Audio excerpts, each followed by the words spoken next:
Hello দর্শক, আসসালামু আলাইকুম। আশা করি সকলে ভালো আছেন। তো দর্শক, দেখতে পাচ্ছেন কীভাবে এই শসা গাছের চারাগুলো রোপণ করা হয়েছে। তো দর্শক, আপনার চাইলে কিন্তু খুব সহজে কিন্তু আপনাদের চাষের জমিতে কিন্তু এভাবে দেখতে পাচ্ছেন, কিন্তু আমরা আমাদের যে পুরো জমিতে কিন্তু এভাবে এই শসা গাছগুলো কিন্তু খুব সহজে চাষ করেছি। তো দর্শক, আপনারা চাইলে কিন্তু খুব সহজে কিন্তু এভাবে এই শসা গাছগুলো কিন্তু আপনারা চাষ করতে পারেন। তো দর্শক, এতে কিন্তু আপনাদের শসাগুলো কিন্তু বাজার থেকে কিনে খেতে হবে না। আপনারা নিজেরা এই শসা গাছগুলো চাষ করে সেই শসাগুলো কিন্তু আপনারা বাজারে নিয়ে বিক্রি করে কিন্তু ভালো টাকা লাভ আনতে পারবেন।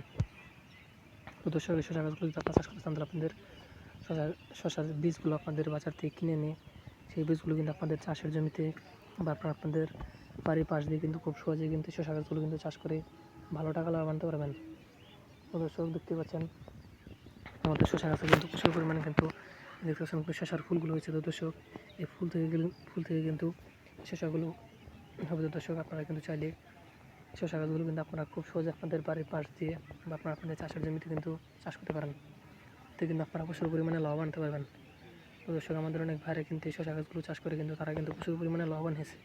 আপনারা চাইলে কিন্তু খুব সহজেই কিন্তু শসা গাছগুলো কিন্তু আপনারা আপনাদের চাষের জমিতে খুব সহজেই চাষ করে কিন্তু আপনারাও ভালো ধরনের লাভ আনতে পারবেন। তো দর্শক, আমরা কিন্তু প্রচুর পরিমাণে লাভবান হয়েছি। আমাদের অনেক ভাইরা কিন্তু তারা কিন্তু এই শসা গাছগুলো চাষ করে কিন্তু প্রচুর পরিমাণে লাভবান হয়েছে।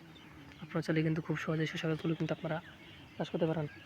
তো দর্শক, আমাদের ভিডিওটি যদি আপনার একটু ভালো লেগে থাকে, তাহলে অবশ্যই চ্যানেলটি সাবস্ক্রাইব করে দেবেন এবং ভিডিওতে একটি লাইক করে দেবেন। ধন্যবাদ সকলকে, সকলে ভালো থাকবেন। আসসালামু আলাইকুম।